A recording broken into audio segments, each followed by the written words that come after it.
I've been muted this entire time. Holy crap. Thank you, Exodia Slayer. I appreciate it. Oh no. What a waste. Well, most of these picks weren't very interesting, but picked Mana Forger over Metallurgist because we don't have any synergy with either of them right now, but we're more likely to get good synergy with Mana Forger, and the ability to play a spell plus another thing in the same turn is very powerful, probably more than having a 2/3 instead of a 1/3. Pick Dust Dweller over the ranged unit because we don't really need like replacement level ranged units in Reva because she's already got a bunch of them. Whereas Dust Dweller has a relatively powerful, relatively unique effect. So even though it's an expensive card, I'd prefer that. I think everything else was like an obvious pick based on the fact that the other cards were trash.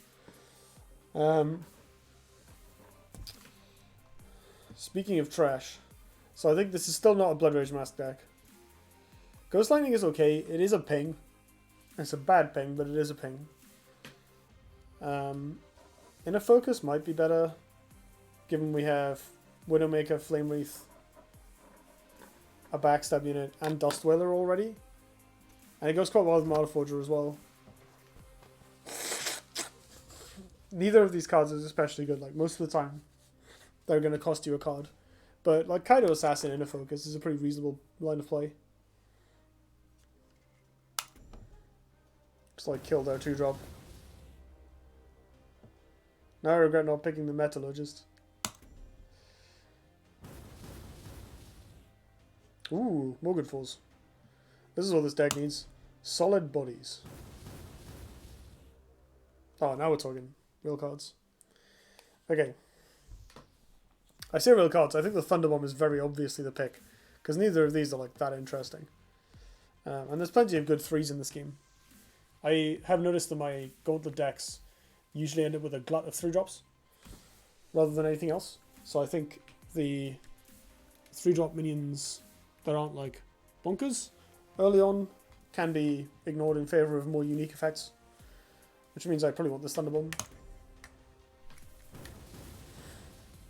Tiger, Carcinus, Bright Moss Golem. How are we doing on 2-drops? We have 2-2-drops. We're a third of the way to the draft, so we're not dying for 2s. Especially mediocre ones like this. Saberspine.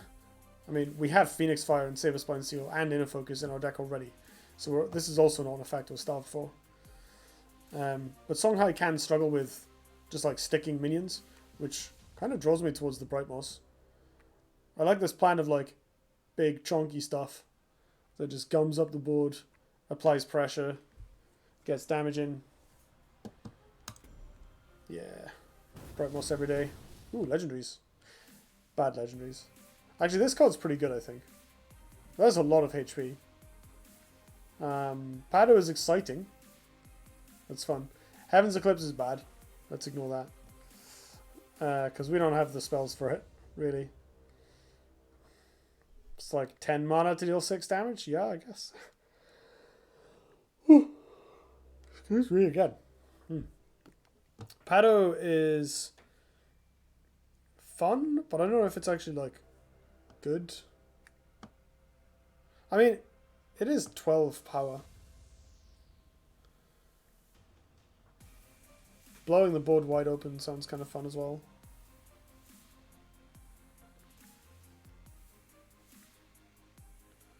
I don't know. I feel like the Envy Bear is more reliable.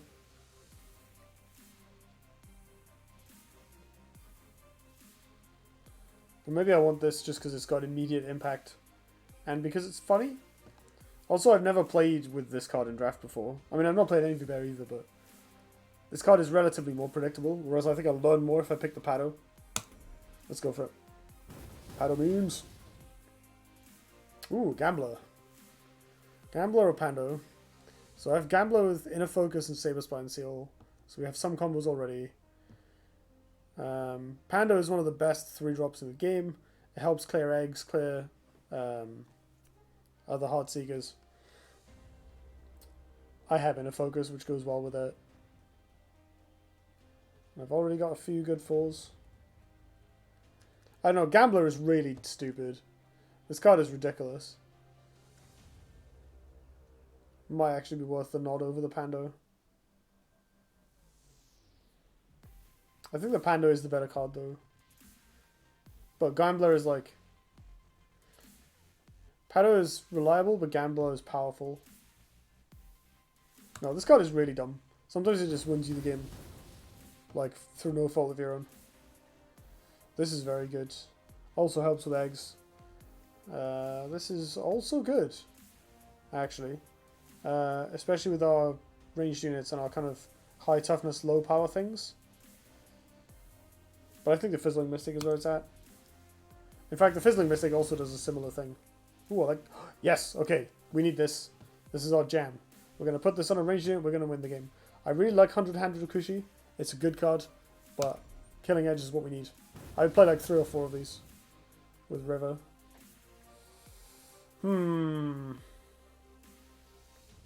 So this plus a Heartseeker doesn't seem horrible on 3, but it doesn't really do anything else. This is fun with Inner Focus and Killing Edge, actually. This is okay.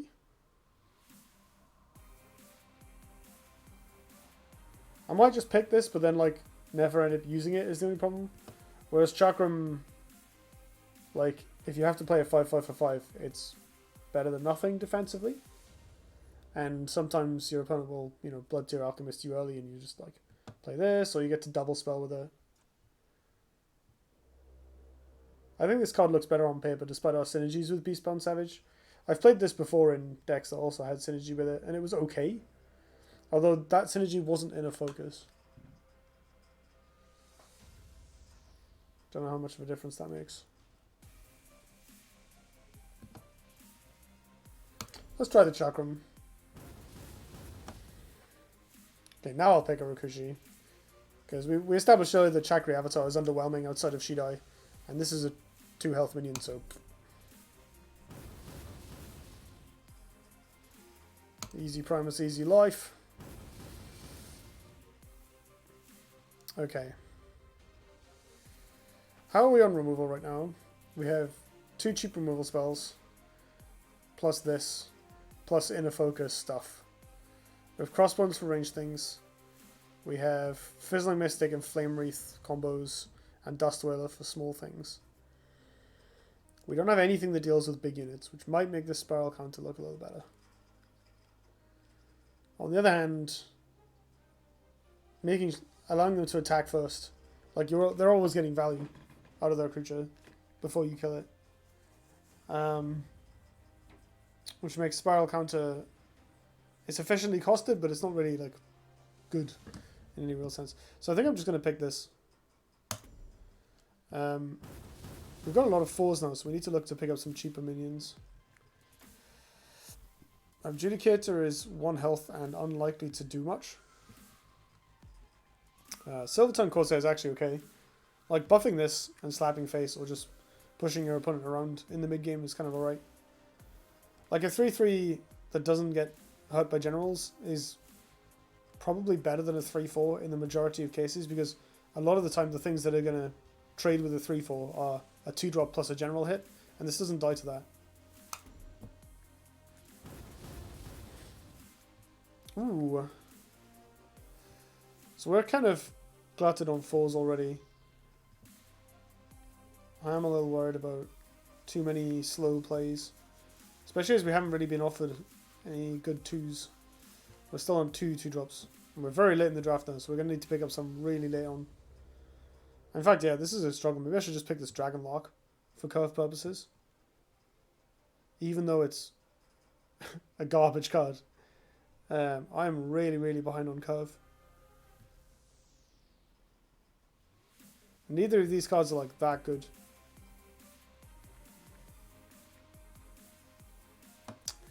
Oh, I don't want to pick Dragon Lock. It's just supposed to be down on cards.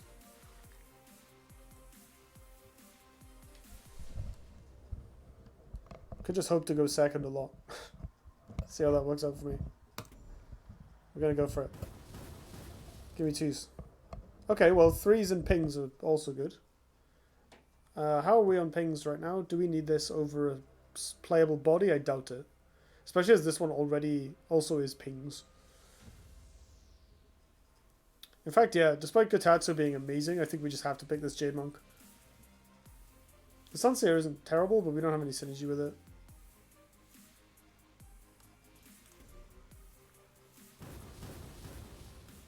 Assassination Protocol, Twin Strike, and another Inner Focus.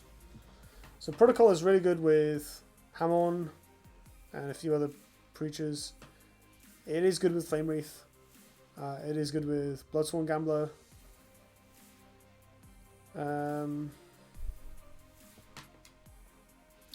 Twin Strike can help us catch up when we're behind on board, and it's very good with Mana Forger.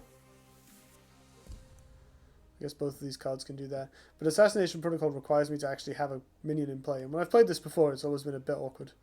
Given I already have a similar effect, I'm going to pick this over the reactivators. 2-drop. Oh, it's good as well. Yeah, I don't think there's any real question of what the pick is here. Even though Primus is amazing. We've already got 2 of them. We need a curve. Again, I'll pick the cheap card over the 2 more expensive, probably worse cards. Oh, now it... Ooh.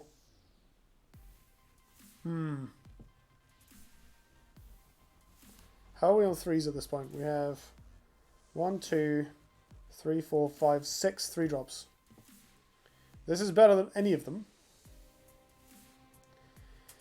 But this card does some real stuff. We have 0 synergy with it, but just like moving your minions and giving them +1/+1 is really good. Oh, I guess we can use Pando with it. That's cute. And Inner Focus, I suppose. So we have some mild niche synergy with it. I don't know. I probably should pick the Pando. I'm not really lacking in like ways to end the game.